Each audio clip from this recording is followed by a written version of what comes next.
Hi guys, it's Sadie. Welcome back to the Hear Me Out podcast. Another week, another episode. Thank you so much for being here. This is one of the kind of episodes where I was on my way to the studio and I still didn't know what I thought about anything. And I think this space has been good for figuring things out in real time. I almost look at this time to as like a weekly check-in with myself to make sure I still have my own opinions. And if I don't have my own opinions, then maybe that's reflective of I'm consuming too much instead of creating or just really not doing anything and spending time with my own mind and nothing, nobody else. No, not even music playing situation. I think this hit me when last night it's a very busy period of my life, so it's definitely harder to slow down, but I think it's really important that we always carve out time to, take care of ourselves and actually make sure we are our own human beings with our own thoughts, and like to know what you think, you actually have to ponder it. And last night when I was thinking of what I would talk about on the podcast, I started drawing a blank. And sure, there's a lot of things I love to talk about. And every once in a while, like I'll just do a fun episode where it's pretty niche and I know not many people are really going to care, but whatever. But that can't be every week. And also, sometimes it's just like, I don't want to talk at length about XYZ thing. A 5-minute rant will suffice. But I was sitting there and I was like, oh man, like, I don't know if I have anything of note this week. And I thought about that and I thought that that was reflective of I hadn't been carving out that time for myself. I'd kind of been failing in doing that. And it was almost like I knew what, in that moment, I felt I knew what a lot of people thought, even people I don't know, because you kind of think of social media and it's like, I know the consensus of, Biebercella of weekend one versus weekend two being better and like all this stuff. But with comment culture and with just social media in general, you have this idea of content is produced, and I've been talking about like the affect versus the effect. And the I was actually in a class, and I think this was a great example. The teacher knew to tap into current day and age things, just a really tangible example essentially. And she was like, well, the affect is when, let's say you're in a TikTok comment section and you watch a video and you click on the comment section before the video is even over, and you want to see what everyone else has said, has commented, and you're already in the threads of the drop down comments before you even know what you're thinking. And I've been challenging myself recently where if I am on a social platform, before I do tap on the comments, because they're so funny. They're so funny. And I live for the top comments. I'm sharing the comments of videos more than I share the videos themselves, I swear. And yet I've been challenging myself to delay that and to really interrogate, what do I think about this topic? Why is it muscle memory? Why has it become muscle memory to just click on the comment section? The way that scrolling has become muscle memory, then it's almost like a scroll, tap, comment, scroll, swipe out. Like it's a cycle for sure with every single video. And so I've been doing way too much of like engaging with the affect instead of the effect, which is the personal, more emotional situation. What do I feel about it essentially?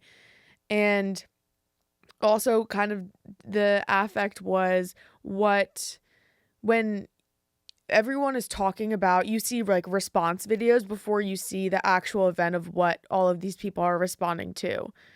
And so, for example, like let's say you weren't at Coachella and you didn't engage with the live stream online, Coachella, which I did, shout out, but you didn't engage with that. So all of a sudden you're seeing these reaction videos of people saying weekend one was sound check and so you have that in your mind before you even see any actual footage of weekend one, and you have someone else's opinion in your ear before you even decide what your own opinion is. But then you can't have a pure opinion, quote unquote, because that person, whether or not they're close to you, I feel like it's just kind of human psychology. It's always going to be in the back of your mind. You're more inclined to agree, or that definitely just shapes how you think about things.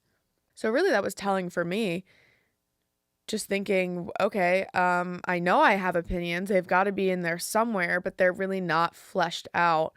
I don't think I would stand strongly, like my opinions wouldn't have a strong foundation because and this isn't even just in a pop culture sense. This is in a lot of things. And the idea of kind of doing your research and engaging with media and consuming consciously, not subconsciously, not doom scrolling, but active engagement in things and sitting with yourself and seeing what your opinion is before you then feed off the opinions of others and all of that. That kind of ties into, well, so then that kind of looks like, in my case at least, I feel like I have I'm uninspired, you know?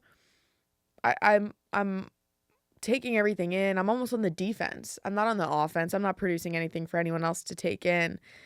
And so then the moments when I then get behind a mic, it's just like, well, you want to be not proud, but in a sense, yeah, like you want to feel like you're saying something substantial. You want to feel like, or I don't know why I'm doing this in the second person. Like I want to feel like this is a productive time and that I think about not too much, because again, I like how this space has become almost that time to clock in and figure it out on air, which has its pros and cons, but at least like even having a subject, like sometimes I'm just like, well, what subject do I even want to talk about, much less how do I even feel about that subject. And this I'm just on the other day I told my roommate that shout out Stella, I felt as if I was on a roller coaster. This whole term, a term is 10 weeks. We are on week 4. For a month now, I have felt that I've been on a roller coaster and I'm at the point where I have about 20 more seconds to get off or I'm just going to throw up. Like I am just going to throw up. I like can't catch a break. And a lot of this is my own doing, for sure. I definitely bit off more than I could chew. I'm dealing with the repercussions, and I'm glad. I love being busy.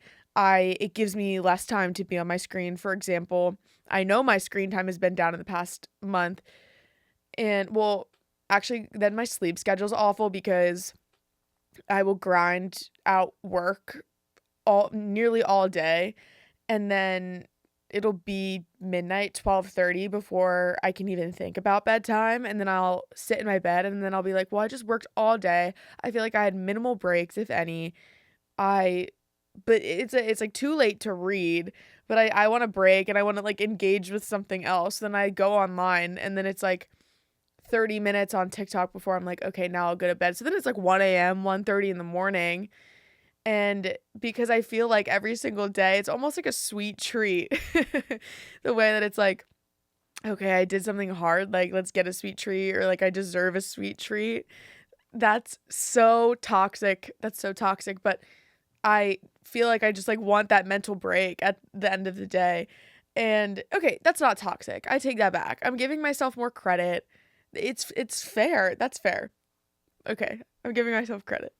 But so then I'm like, go, go, go, whatever. And the only time I do stop then is time to, it like translates into, now I'm not using that time to sit with my own thoughts or like read or produce whatever. It's very much all passive consumption that I'm getting at. And I don't know, because I was also speaking to a mentor recently about how I really do like all the work that I'm producing, all the work that I'm working on, even if I'm not even at that production stage.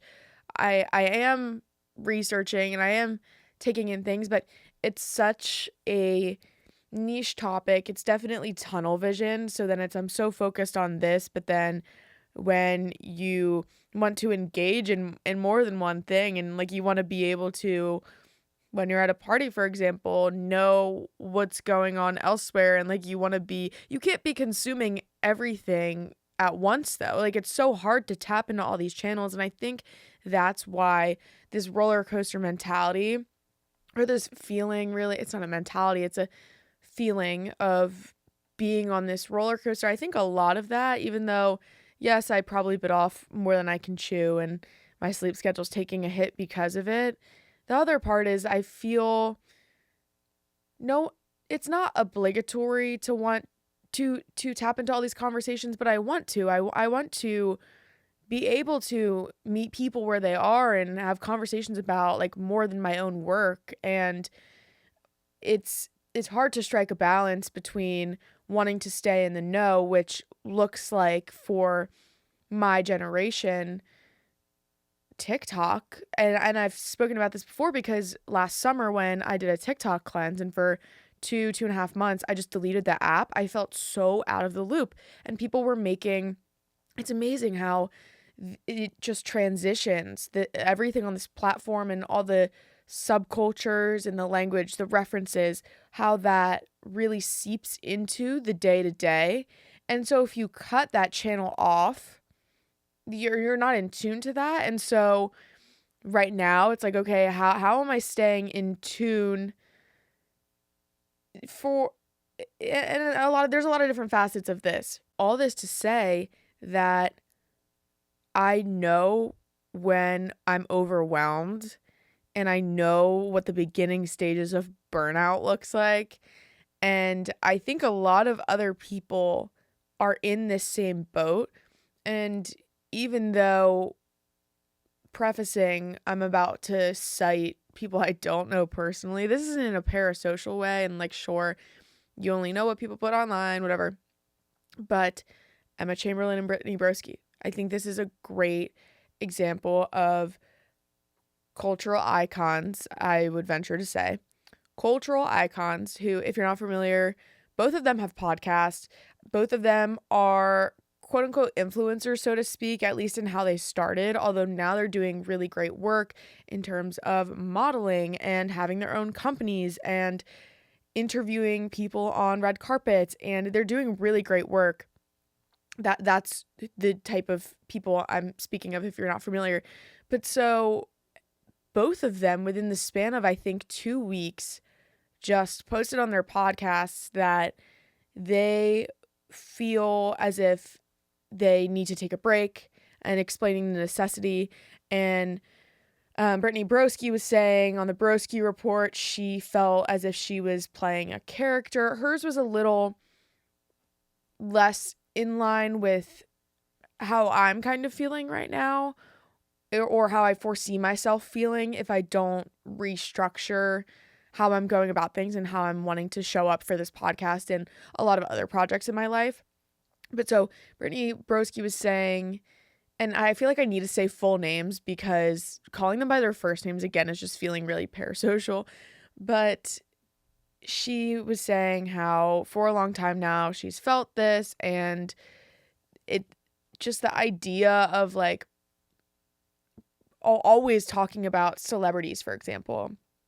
And she has a few different platforms. So she has something called Royal Court, which isn't exactly a podcast. Broski Report is her podcast. But so she cited Royal Court though, which she has all these celebrities on, and it's an interview show situation. And she was like, I don't always want to talk about celebrities. And I only saw a few clips. I didn't watch this whole episode, disclaimer, but it was enough where I nodded my head, and I got what she was saying. And then on the other hand, Emma Chamberlain was a little different of why she was taking a break, but she was saying, it resonated with me, was she has so many projects going on in her life, and she's very lucky to do all this work.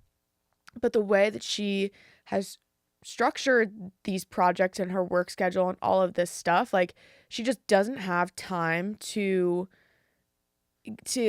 give to this podcast, which is like what she wanted to do. And she was like, I'm not going anywhere. I'm not quitting this, but I think I do need to step away in order to then be able to create things and try other things. And then where I'm at with the podcast, with this space, hear me out, is it's so difficult to navigate, because it's like, on one hand, I want to show up every single week. And this is an example, but this really is in a lot of situations in my life where if I do something, I want to be dedicated to it. I want to be consistent with it. I think that's the only way to go about things. Why half-ass stuff?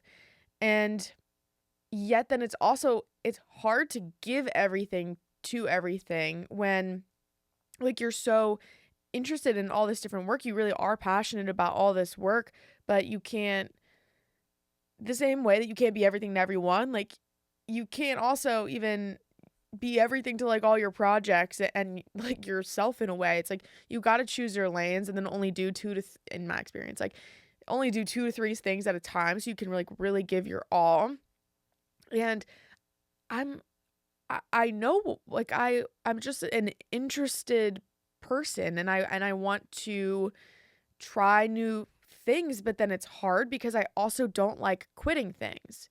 And it feels like quitting. Stepping away feels like quitting, because even if you're not signing off for forever, like, you're still then breaking that chain of consistency, which you vowed to, show up for.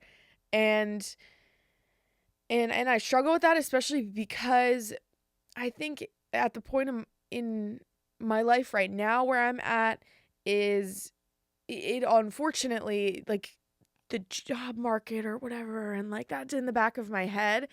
And it's like a lot of my hobbies, or a lot of these skills, both hard and soft, that I'm looking to pick up, unfortunately, like, it's hard to have that in a vacuum. It's hard to really know if you are doing it for yourself, because then there's this thing of, well, you could market that, you could put that on your resume. And like I put this podcast on my resume because after a while it never was supposed to be that.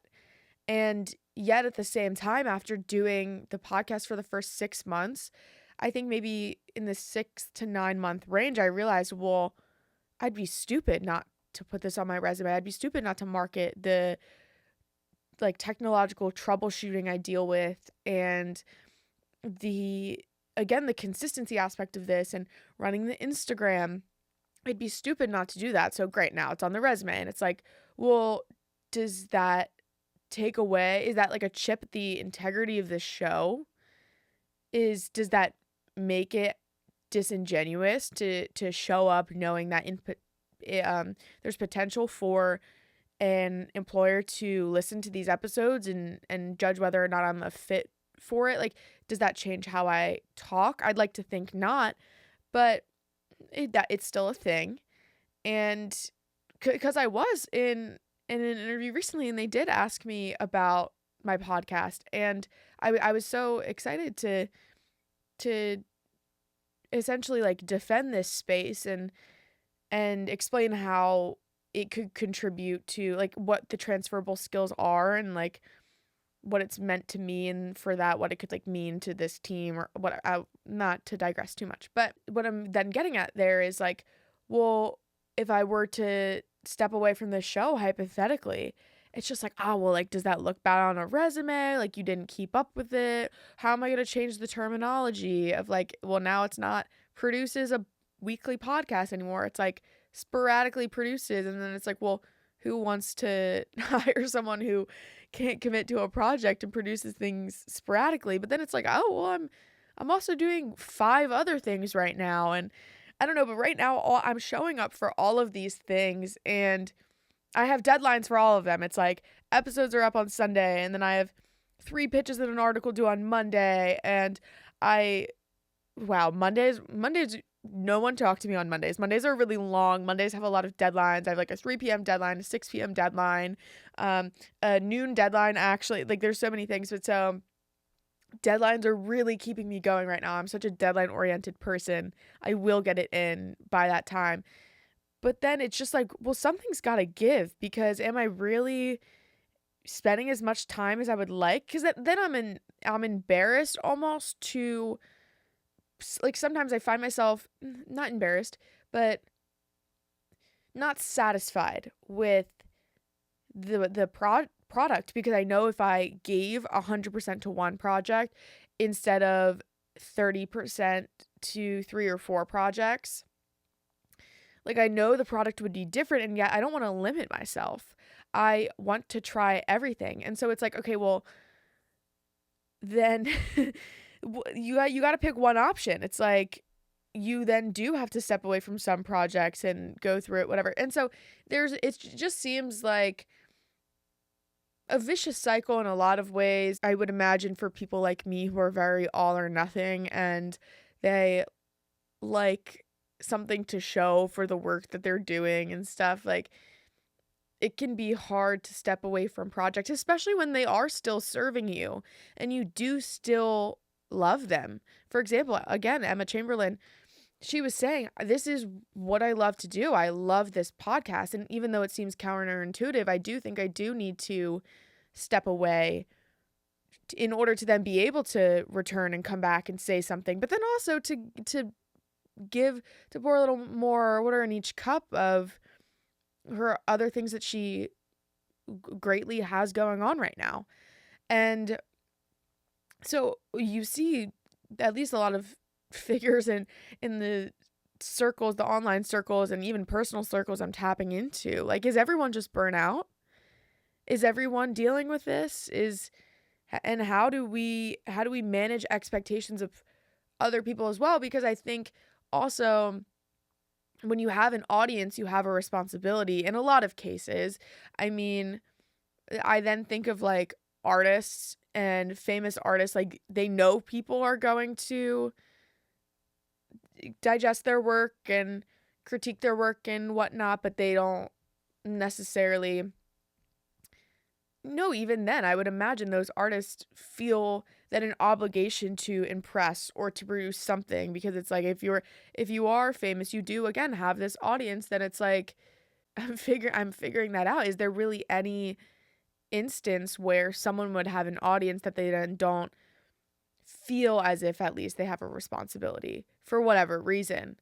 Like, if your job is to create, well, who are you creating it for? And the way that capitalism works is, it's like, it kind of can't be for yourself, right? Which sucks. Trust me, it sucks. That's why hobbies, I think, really need to exist. And that's why I think I run into these issues of when, oh crap, well, my hobbies do intersect with my aspirational professional life goals. And so then it's like, can I do anything in a vacuum? Can I do anything just for myself? Let's not be on this hamster wheel. Let's not always try to tie it back to then what we can give to others. Like, let's just do it for ourselves. But you got an audience. Like, do you have to show up? Right now, my screensaver on my computer is something to the effect of, every artist, writer, creator, whatever, at some point in their life has had to live with the awful agony that is putting out work they are not satisfied with. And so then also, I think it's like, there really is a time to just push through and create, even when you know it's mediocre. Like, allow yourself to be mediocre and allow yourself to produce a portfolio, essentially, and then something will strike gold maybe. But then it's like, how long do you let yourself be mediocre?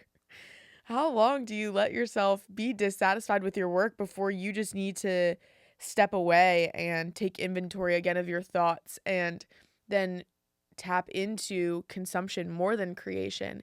Because as much as I want to say There should never be a time when you're consuming more than you're creating. I think, again, like conscious, tasteful consumption, essentially doing research. Like, research sounds to be like such a boring word, but this is really what it all is. And you're taking in a bunch of things just so you feel as if you can then have something to actually comment on. Circling back to what I was saying in the beginning, like how long do you give 20% to every project before you're just like, no, I need to give 100% to research, not even 100% to one project, but 100% to research. Just go 100 to 0, chill for a second, sit with yourself, and then come back with actually something to say. Because then with all of this pressure to consume, and then you kind of have like influencer culture is massive. And this isn't me speaking from like my younger perspective. Genuinely, if you look at like PRSA, for example, the Public Relations Society of America, they just posted an article, or okay, well, it's been a bit now, so maybe like a month ago. They just came out with this report, and they were synthesizing a lot of what these top PR specialists were saying, and all of it had to relate with the fact that influencers aren't going anywhere, and they really are big, and they're massive with marketing. And if you just turn your head to that, if you just minimize the actual effect that they have on society and like the role that they are playing in mass media, then that's your folly sort of situation. So like, but then the nature of that and the nature of the algorithm is you have to produce so much in such little time. You have to post like multiple videos a day, all this stuff. So then I think it just sets you up for having nothing to say. And I think that it should be normalized to admit I have nothing to say. And yet you have to show up. You have to, if you're an influencer, like make money, you have to post things. So then it's just kind of like, that's why I like talking to people. That's why I like hosting interviews with people or calling people that I don't know very well, is to pick other people's brain, because I'm not above saying that I don't have anything, and I can recognize when I'm scraping at the bottom of the barrel for ideas to meet a deadline. And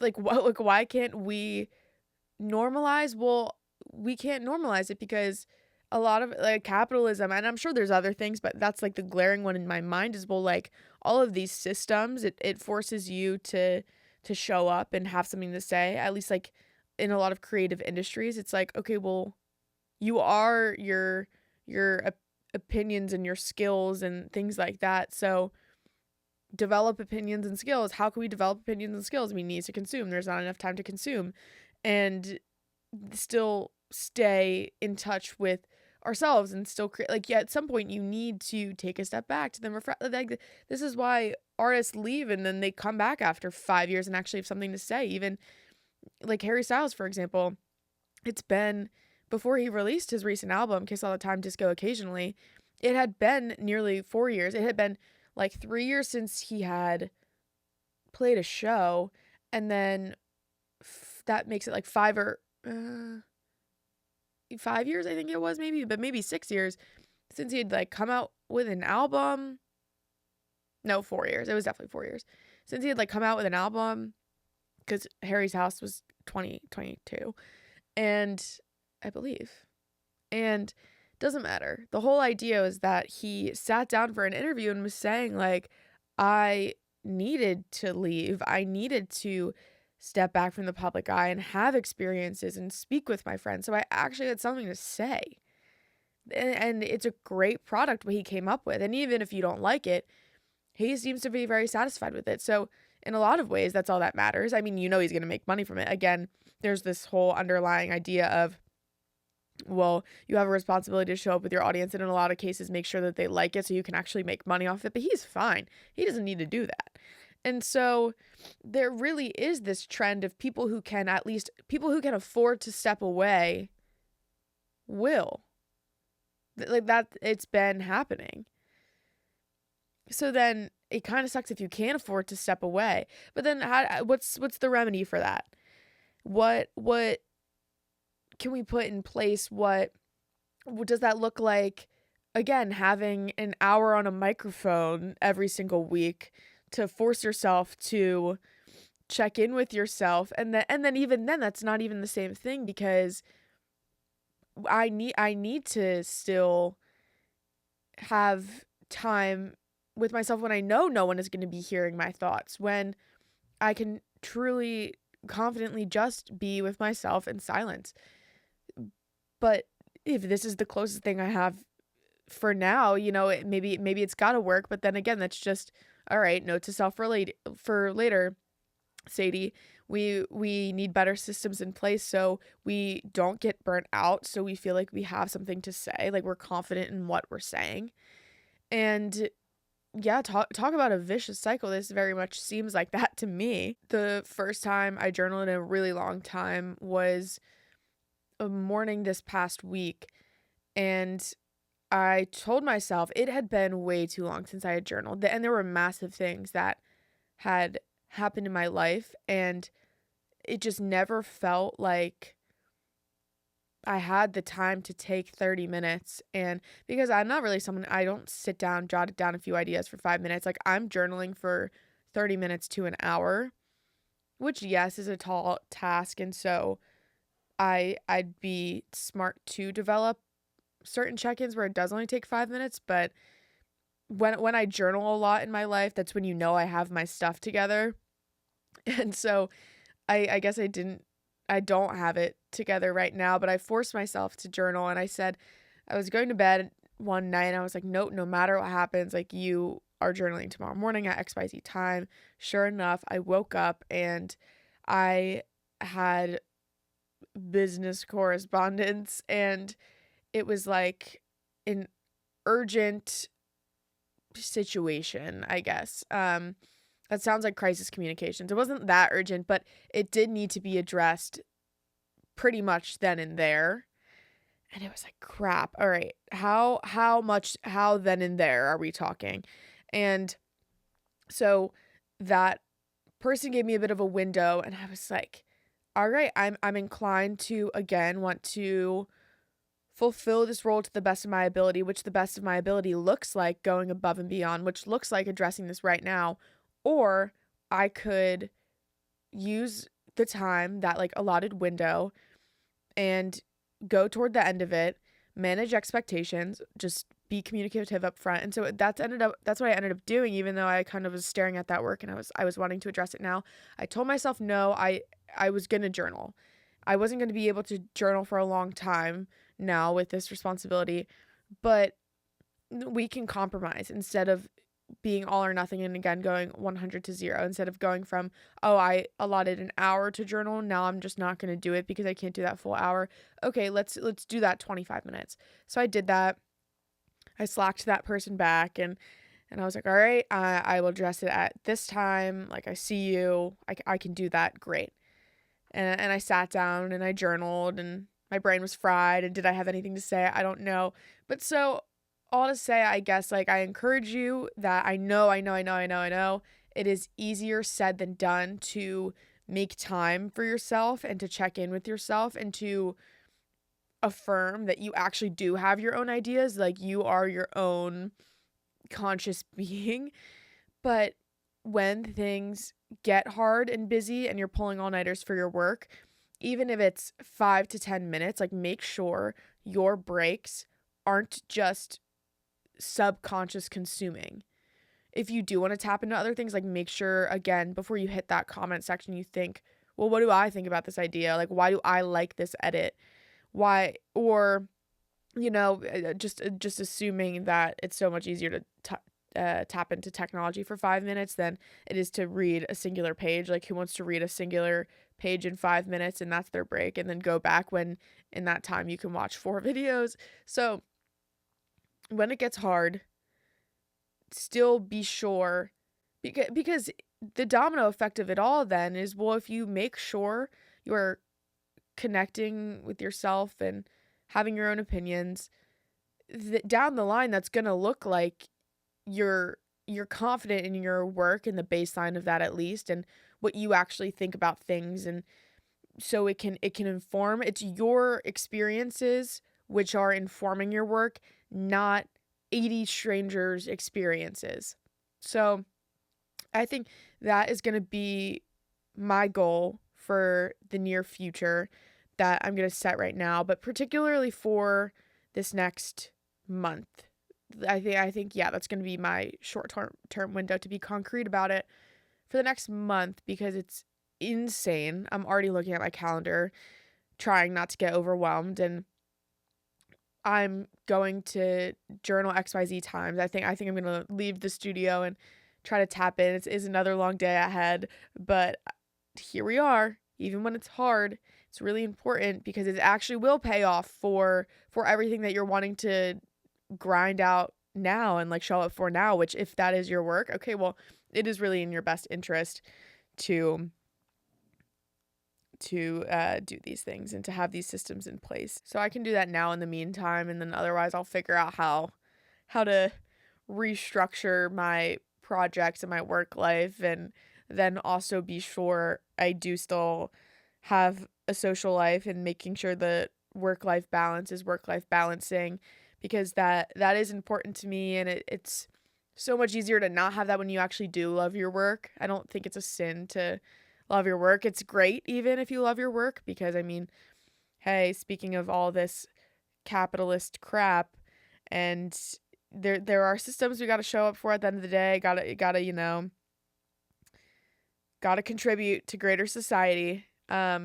If your contribution to greater society, you actually derive joy from it, that's awesome. And that's all anyone can really hope for, I suppose. So, I'll have to address that later, reorg. So I feel refreshed and like I'm actually proud of my work. And, if you're seeing it, if you're then that audience member, I feel a quote unquote responsibility toward, then that's the product, that's what you're getting. But all right, think of what you can do even today in this next week. Maybe that looks like calling someone for 5 minutes. Maybe that looks like taking a longer shower than normal and like meditating essentially during that time under the water. What do you think? Maybe that looks like not listening to music on your walk home and just sitting in maybe uncomfortable silence and seeing where your mind goes instead of just kind of listening to lyrics. I do that a lot. I like drown out thoughts with lyrics, and I've been forcing myself to just sit in the silence and take in my surroundings on my walk home. Like really, what do I hear? What do I smell? All the five senses, all that good things. There's so many ways that this could present itself to you. Pick something, stick with it for a week, and I will see you next Sunday. How about that? Okay. So last thing, as always, is follow the Instagram at HBU Hear Me Out. If you're listening to this on YouTube and you feel like subscribing to the channel or liking the video, that's great. I appreciate it. If not, that's cool too. If you're listening on Spotify and you want to add this to your episodes, I always really appreciate the follow. It makes me that much more inclined to show up on Sundays, you know what I mean? Even though I'll show up nonetheless. And I appreciate it if you've made it this far. And I can't say that enough, frankly. So thank you so much for being here, and I will see you next Sunday.